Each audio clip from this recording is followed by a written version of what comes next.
Hi guys, I'm Tyler. Today we're going to build this portable spray booth. You can carry this around like a briefcase, and it has a pop-up spray booth that folds inside it and a fully enclosed evac system to catch any of your atomized overspray. So the problem I solved by building this thing is a lot of times I'll run up into the garage, spray a few shots of spray paint, and then I'm done. And I've had a couple times a little bit of overspray hit the back of my cars. So this will allow me to contain that and get it on a filter and out of the air. I will have a set of plans for this on my website, DIYTyler.com, if you should care to build along with me. Let me show you how I made it.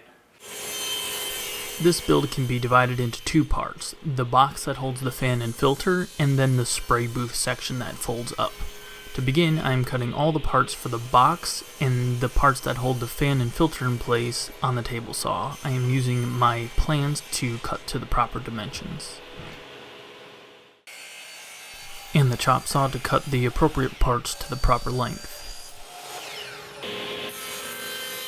I started to use the chop saw to cut the miters for the frames, but I found it more accurate to use my mitered table saw sled.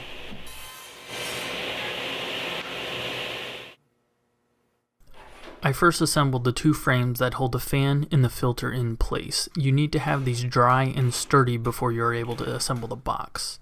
I used wood glue and staples to assemble these frames, and after the wood glue dried, I removed the staples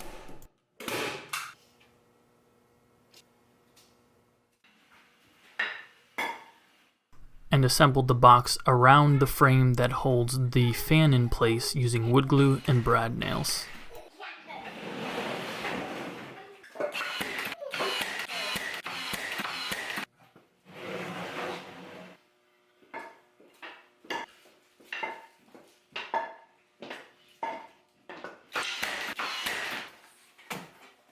And the filter is pinched between the fan and the second frame. And the filter is a little bit smaller than the frame, so I had some spacers that I put in, and I allowed room between the fan and these spacers by using a few sheets of paper to allow proper spacing. The filter frame can be glued on top of these spacers and brad nailed into place.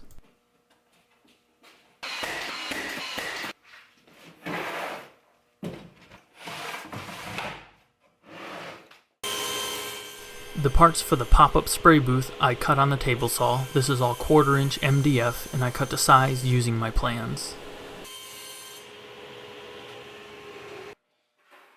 Set up all the parts accordingly and marked out the hinge placement. This is not critical, but you need to make sure you have proper placement from piece to piece. Marked out the area of the hinges and mortised about halfway through the board using my trim router.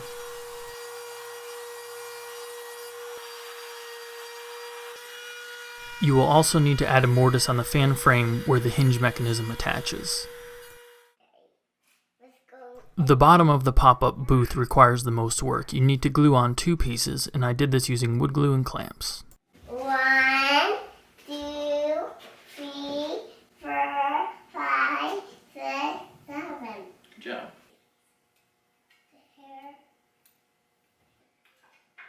That is what this is gonna be. It's a birdhouse. To add the hinges, I aligned the pieces, used a Vicks bit to drill some pilot holes, and then a 5/32 drill bit, which was the proper drill bit for the rivets I'm using.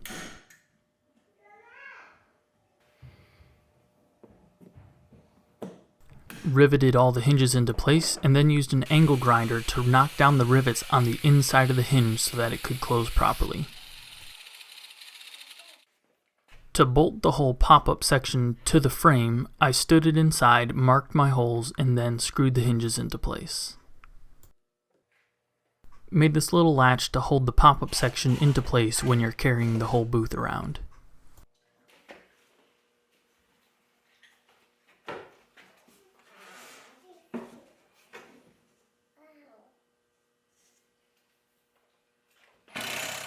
And a quick handle to carry it around with.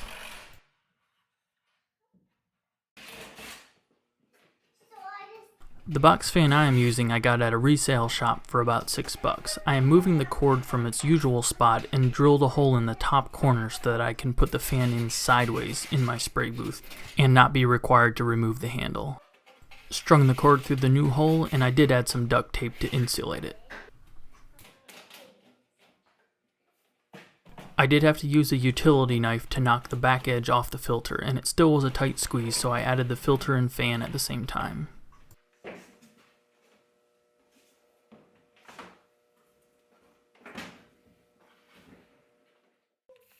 Here you can see the overspray on the opposite side of the handle without any booth.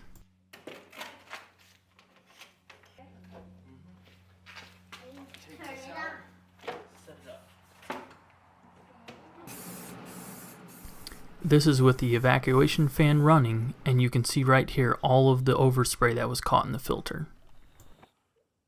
So there you go, guys, a super fun project that you can complete for only a couple bucks. The filter on this costs about $4.50, I think. You can get them at the big box stores, so anytime it gets clogged up with paint, you just replace it. Now, there are a couple things that I changed off the bat, and they will be reflected in the plans already. First off, this thin hardwood strip in the back here, I don't know why I didn't make that hardwood to begin with. I did have it a piece of this MDF, and it didn't hold up at all. I was thinking of putting a strip of 1/2-inch plywood, and I thought the plies wouldn't hold up.